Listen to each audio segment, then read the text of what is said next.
नमस्ते सभी को। मैं पूनम सनसाइन ऑफिस हिसार हरियाणा से। आज मैं आप लोगों को बाहर जाने के बारे में कुछ बातें बताना चाहती हूँ। हमारी कंसल्टेंसी 2016 से काम कर रही है। मेरी company ministry of external affairs से लाइसेंस होल्डर कंपनी है। बाहर कौन बंदा कैसे जा सकता है, किस कैटेगरी में जा सकता है, उस बारे में मैं आज सब कुछ आप लोगों से डिस्कस करना चाहती हूँ। कई बंदे बोलते हैं कि जो भी अनपढ़ बंदा होता है वो बाहर नहीं जा सकता है, या फिर बाहर जाने के लिए बहुत ज़्यादा इंग्लिश की ज़रूरत होती है। तो ऐसा कुछ भी नहीं है। कुछ लोग होते हैं अनपढ़ जो कि ईसीआर पासपोर्ट होते हैं, कुछ नॉन ईसीआर पासपोर्ट होते हैं। ईसीआर पासपोर्ट वाले बंदे भी गल्फ कंट्री में जा सकते हैं, यूरोप कंट्री में जा सकते हैं, सेनेगल में जा सकते हैं, यहाँ तक कि वो कनाडा भी जा सकते हैं। अब कई लोग ये सोचते हैं कि कनाडा जाने के लिए प्रॉपर बंदे को इंग्लिश आनी चाहिए। तो ऐसा कुछ भी नहीं है कि आपको प्रॉपर इंग्लिश आनी चाहिए। एक अनपढ़ बंदा भी कनाडा जा सकता है। आप खुद सोच के देखिए, क्या कनाडा के अंदर एक ड्राइवर पर्सन है, क्या वो इंग्लिश का कोर्स करके आईएलटीएस पीटी करके बाहर थोड़ी ना जाता है। वो करवाने वाले बंदे के ऊपर डिपेंड करता है कि बंदे का काम हम कैसे करवा रहे हैं, किस कंपनी में करवा रहे हैं। तो एक अनपढ़ आदमी होता है, वो भी अपने सारे डॉक्यूमेंट्स लेके अपने ऑफिस में विजिट कर सकता है, जिसमें हम उसकी कनाडा की फाइल अप्लाई करेंगे और कनाडा में उसको जॉब तक की गारंटी हम देंगे, जिसमें वो महीने की आराम से 2 से 2.5 लाख रुपए सैलरी कमा सकता है, जिसमें कंपनी की तरफ से उसको हम रहना खाना, उसके 8 घंटे की ड्यूटी प्लस ओवर टाइम, वो सारा काम बहुत अच्छे से कर सकता है। जो बंदा यहाँ पे कुछ भी नहीं कमा रहा है, वो बंदा बाहर जाके बहुत अच्छी सैलरी कमा सकता है।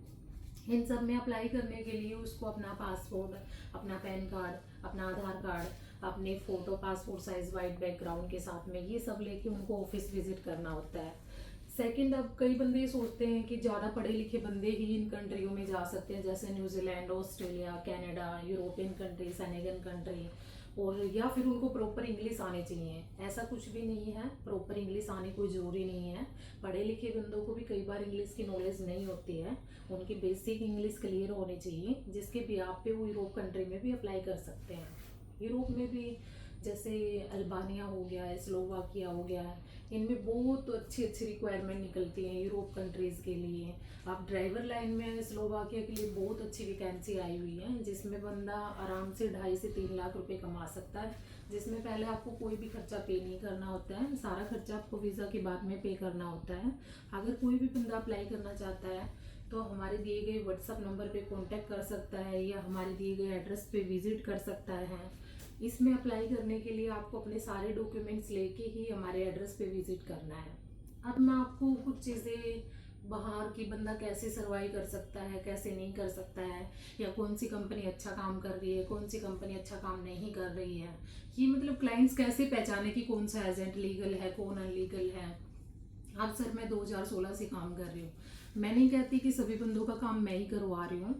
मतलब पहले आप देखिए emigrate.government.in की साइट पे जाइए। आप सबसे पहले चेक करिए कि कौन बंदा लीगल है, कि कौन एजेंट सही तरीके से काम करवा रहा है। अब होने को सिर्फ 50 ऑफिस होते हैं कि सिटी के अंदर, सभी लोग कहते हैं कि मैं भी काम करवा रहा हूँ, मैं भी काम करवा रहा हूँ, लेकिन सबसे पहले क्लाइंट को ये देखना जरूरी है कि लीगल कौन बंदा है। उसमें आप रजिस्टर्ड कंपनी को पहचानिए कि कौन एजेंट रजिस्टर्ड है, कौन नहीं है।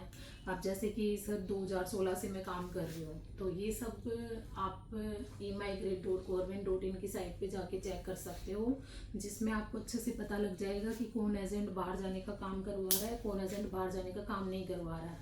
अब मैं आपको एग्जाम्पल के लिए एक छोटी सी बात बताना चाहती हूँ। जैसे कि स्लोवाकिया लगा लीजिए।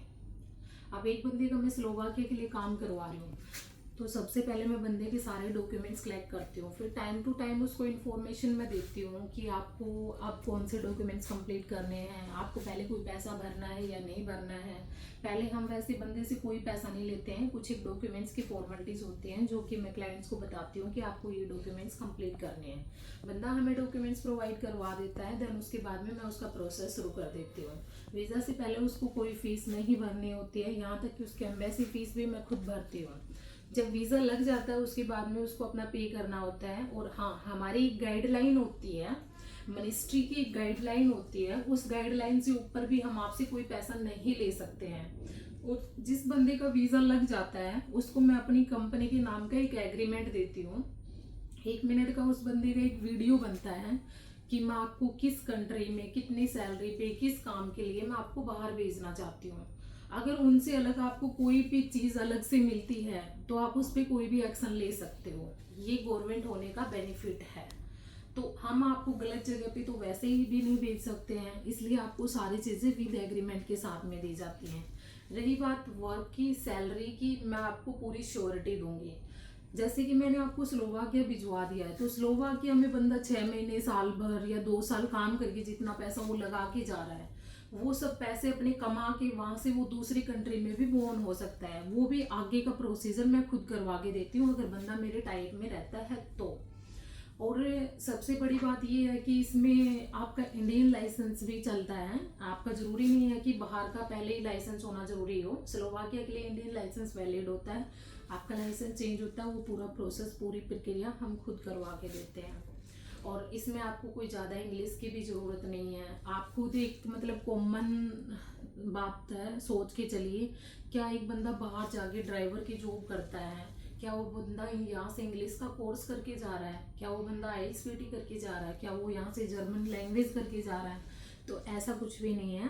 आपकी बेसिक इंग्लिश क्लियर होनी चाहिए। और वैसे भी एक सबसे बड़ी बात है, जैसे मैं कई बार देखती हूँ मेरे पास में कुछ बंदे आते हैं, अब एक बंदा जैसे बिल्कुल अनपढ़ आदमी होता है, वो दुबई रिटर्नर होता है या सऊदी होता है, दुबई से रिटर्न होके भी बंदा जब वापस आता है तो वो अरबी लैंग्वेज सीख के आते हैं और वो उस लैंग्वेज में बात करते हैं। ये एग्जांपल मैं आपको इसलिए दे रही हूँ क्योंकि जो बंदा बाहर रहता है, जिस माहौल में हम रहते हैं, 2 से 3 महीने हमें प्रॉब्लम होती है, जहाँ के माहौल में हम रहते हैं वहीं के माहौल में हम डल जाते हैं। तो इंग्लिश भी कोई बड़ी बात नहीं है और ज़रूरी नहीं है कि आपको प्रॉपर इंग्लिश आनी चाहिए। तो आप सेनेगन कंट्री में भी जा सकते हो, आप यूरोपियन कंट्री में भी जा सकते हो। बिल्कुल पढ़े लिखे नहीं हो तो आप gulf country, Dubai, Saudi, Qatar, Bahrain, Oman, आप यहाँ पे भी सर्वाइव कर सकते हो। अच्छा पैसा आप यहाँ पे भी कमा सकते हो अगर काम अच्छा दिलवाने वाला बंदा हो तो। और इसके अलावा आप कनाडा, ऑस्ट्रेलिया, न्यूजीलैंड, सिंगापुर, इन कंट्रियों में भी आप जा सकते हो। और इन कंट्रियों में ECR और नॉन ECR दोनों तरह के बंदे जा सकते हैं। तो आज मेरा आपसे बात करने का यही मोटिव था कि कौन बंदा किस कंट्री में जा सकता है और इसके लिए कितनी एजुकेशन की जरूरत पड़ती है। मिलते हैं हम आपसे एक नेक्स्ट वीडियो में। अगर किसी भी बंदे को अप्लाई करना हो तो आप हमारे दिए गए एड्रेस पे विजिट कर सकते हैं। Thank you.